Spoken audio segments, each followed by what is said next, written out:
Today I want to shift gears a little bit and talk about what happens to conductors when you have an excess amount of charge in that conductor, whether it be positive or negative. Now, the pictures we're going to draw are all for negatives because it's a little bit easier to visualize that, but you can make that translation fairly easily if you have a deficiency of negatives, which means extra positives.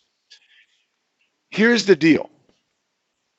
Remember that whenever we talk about here over the next few minutes is for conductors, right? Because for insulators, the charges don't move around them very easily. So when I talk about charges moving to the surface, or charges moving to here, or moving to there, or spreading out, whatever, that wouldn't happen very efficiently at all with insulators. It can happen a little bit, but not very efficiently. So what I'm talking about here over the next 15, 20 minutes is going to be purely for conductors. All right, so you've got these extra charges. Maybe lightning has struck something and you've got a whole bunch of extra electrons on something because of that. Or maybe you've walked across the carpet and touched something and charged it negatively. Or maybe you've taken a metallic balloon, like one of those aluminum foil balloons, and rubbed it against your hair and the charges is spreading out or whatever. We've got a whole bunch of extra electrons on or in this conducting material. And we want to find out today what happens to it. Well, remember fundamentally, and this is from the very first day of this unit, that electrons will repel each other. Negative repels negative. So if you get a whole bunch of extra electrons in something or on something, they're going to push each other away. And they're going to keep pushing each other away. That's a bit of a problem, though, in terms of an analysis, because you can see, like, okay, electron right here, they push each other away. But as they do that, this electron gets closer to this electron. So this electron pushes that electron away this way, and so on and so on and so on. There's this constant interaction of repulsive forces between all these extra electrons. But at some point, those repulsive forces will all end up balancing. And what do we call it? When those repulsive forces all reach that point of balance, it's called equilibrium. Good. So we will reach a point of equilibrium, a point of static equilibrium. Static means not moving, right? So we will reach this point of static equilibrium where the electrons aren't moving around because the repulsive forces balance. If you've got 2 or 3 electrons, it's easy to balance repulsive forces. If you've got 1,000 electrons, man, the analysis looks a lot more complicated, but it still ends up being fundamentally the same. Okay, repulsive forces have to balance in order to reach this static equilibrium, which is, of course, the goal, always, to reach this point of equilibrium. Now, what does that point of equilibrium look like? Where are the charges? What's the distribution look like when we reach that point of equilibrium? Remember, as the next number of scenarios unfold, remember the goal here is always to reach that point of static equilibrium. The first shape that we have is a solid conducting sphere. And by a solid conducting sphere, we mean something like a marble or a pool ball, except it's made out of metal. It's made out of some kind of conductor. What I want to do here is refer you to diagram A.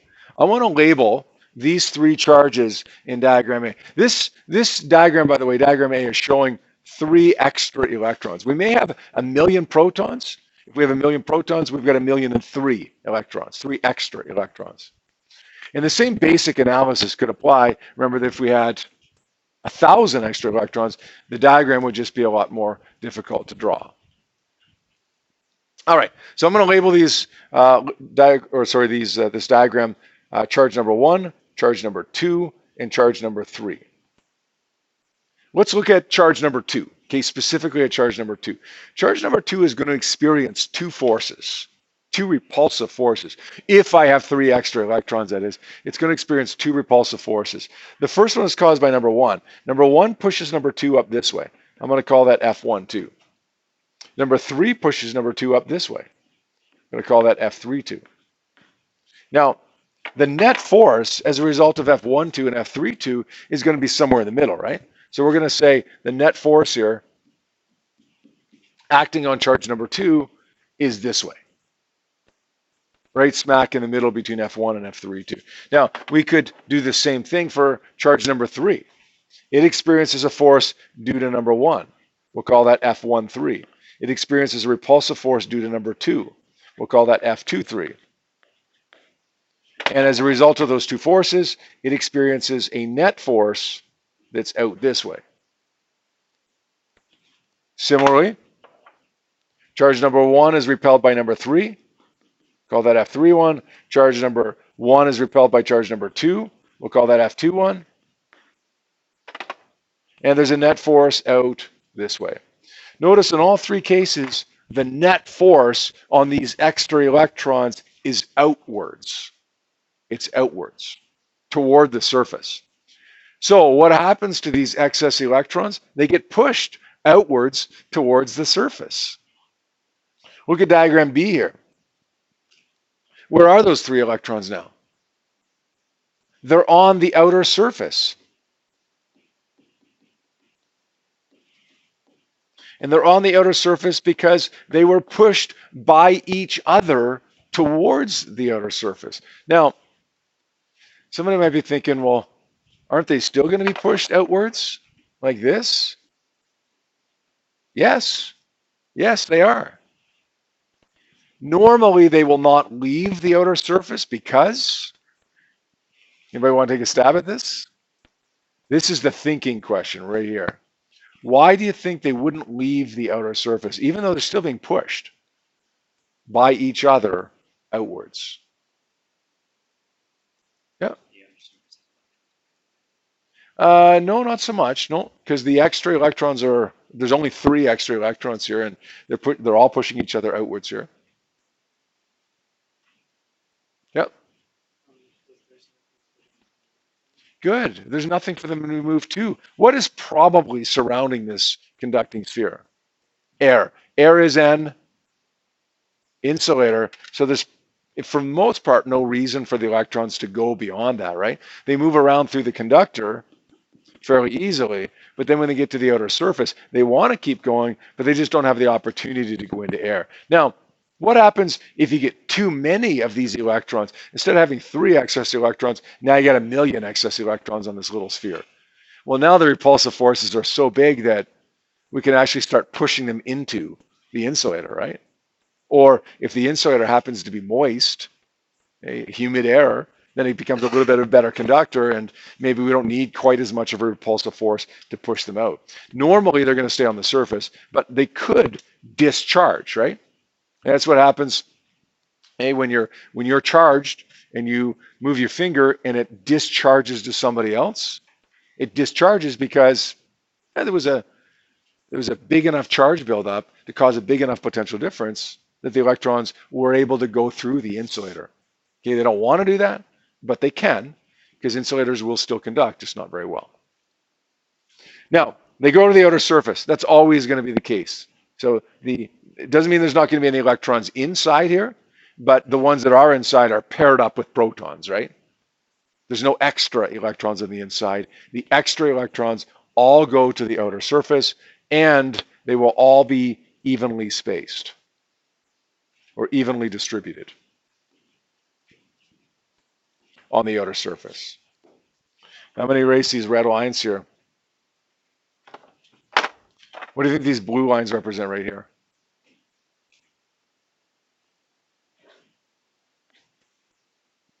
Blue lines are pointing inwards. That's not force, right? What is it? Yeah, that's the electric field, right? So the red lines, over here, the blue lines are force. The red lines are force. And over here, these blue lines just represent the electric field, which of course is going to point in towards negatives, which leaves you, of course, with a net electric field inwards toward this negatively charged object. Negatively charged because it has 3 extra electrons. All right, let's look at a different shape now. This time we've got just a plate, like a solid flat plate. Let's look at diagram A again. We've got 3 charges. 3 charges. Let's call them charge number 1, charge number 2, and charge number 3. 1, 2, and 3. Charge number 1 experiences 2 forces, 2 repulsive forces. It's repelled by charge number 2. So we're going to say F21 is to the left. And I'm going to say F31 is also to the left because it's repelled by number 2. It's also repelled by number 3. Can you tell me why F21 is bigger than F31 here? Because 2 is closer, right? They're all electrons. They're all electrons, so we know the charge is the same. If the distance is smaller, then the force is going to be bigger. Now remember, again, just like in the last situation, this doesn't mean we just have 3 electrons. We may have 1,000,003 electrons, but if we do, we've got 1,000,000 protons. We've just got 3 extra electrons. And we could have 10,000 extra electrons. The analysis would be effectively the same, but just a much more cluttered diagram. Those 2 forces combine to give me this red dotted force here to the left. Now, let's look at the forces on number 3. There's a force of 1 on 3, and there's a force of 2 on 3. F23 is bigger because it's closer than number 1, but both forces are pretty small because both forces or both charges, 1 and 2, are pretty far away from charge 3. The net force on number 3 ends up being to the right. Now, here's the one that I really want you to focus on, charge number 2, sorry. Charge number 2 experiences a force to the left caused by number 3. Okay, that's F32. It experiences a force to the right caused by number 1, F13. Why is F13 bigger? Yep. Yeah, it's a lot closer. It's dramatically closer to charge number 1. So it's going to be a bigger force. Yeah, it should be F12. Thank you. Good, thank you. What's going to happen to charge number 2 here now as a result of those 2 forces? We're going to get things happening to charge 1 and 3 as well, right? But I don't really care about that so much right now. Okay, what I really care about is charge number 2 right now.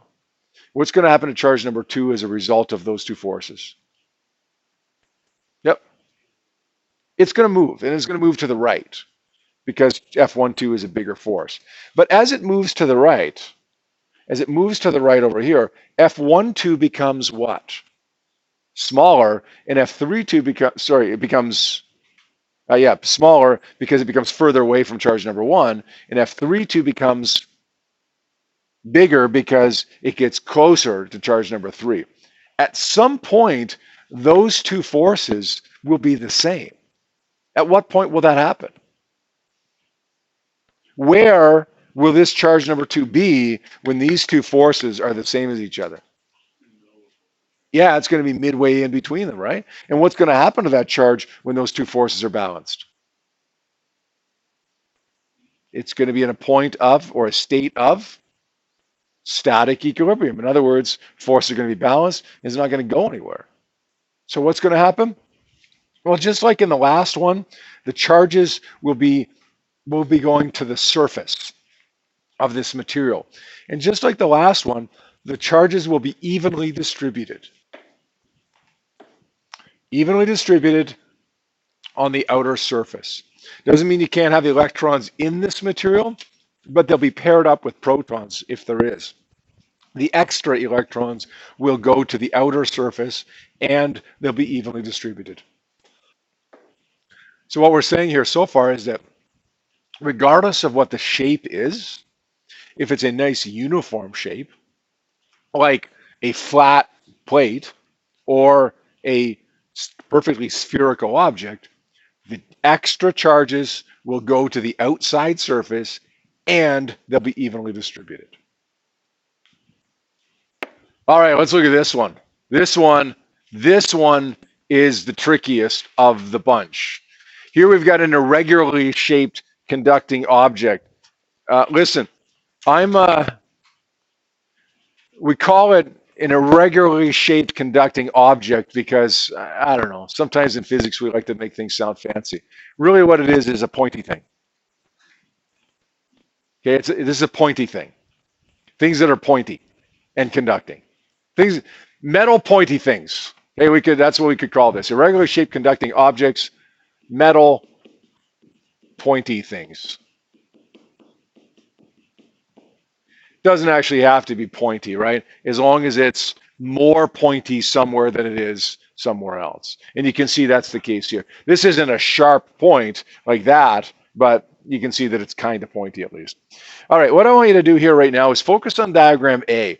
They've got diagram B drawn for us already, but I want to kind of lead you into that. I think the way that it's drawn here right now can confuse us if you don't actually follow the steps along the way. So just focus on diagram A for a second. Diagram A has 4 charges, 1, 2, 3, and 4. Now I want to focus on actually charges 1, 2, and 3, specifically on charge 1 actually. Okay. Charge 4, we could use charge 4, but again, the analysis is just less cluttered if we use 3 charges, like in the last 2 situations that we looked at. So let's look at the first 3 charges here, charge 1, 2, and 3, and specifically at charge 2 right now. Charge number 2 experiences a repulsive force this way as a result of charge 1, right? It's repelled by charge 1. So F12 goes this way. And it also experiences a repulsive force caused by number 3. And that repulsive force caused by number 3 is going to go this way. And those 2 forces are going to be not necessarily equal, but they look like they're pretty much the same distance away from charge 2, so they're going to be more or less equal. Now, what's going to happen as a result of those 2 forces? Well, F12 is going to want to push charge 2, F12, yeah, is going to want to push charge 2 out to the point, right? F32 pushes charge 2 out to the outer surface, right? If charge 2 is in here, it gets pushed to the outer surface by F32. But if you take a little bit a closer look at F32, F32 is actually at a bit of an angle there. F32 actually has what we'll call an X component and a Y component. The X component of F32 counters F12. But you can see that F12 is bigger than the X component of F32, so the net effect of that is that it's going to get pushed towards the tip, right? Now the Y component of F32 is the force that actually pushes it to the outer surface. So you've got 3 forces here, really, 2 forces, but 3 components. A Y component here that pushes charge number 2 to the outer surface, an X component that pulls it back in away from the point, and F12 that pushes it out towards the point. Which one wins here? Well, the Y component wins to push it out to the outer surface, and F12 wins over the X component to push it towards the tip. So, listen, what's the net effect of this? Let's look at charge 2. And guys, remember that we're looking at specifically at charge 2, but we could do the same thing with charge 3, right? In fact, they've done that in the second diagram there, diagram B. I'm not going to do it again. You can see that the net effect is that the extra charges, A, go to the outer surface, just like they did in the solid conducting sphere, just like they did in that solid conducting plate. They go to the outer surface. And B, they tend to not be evenly distributed. They tend to be more concentrated at the point.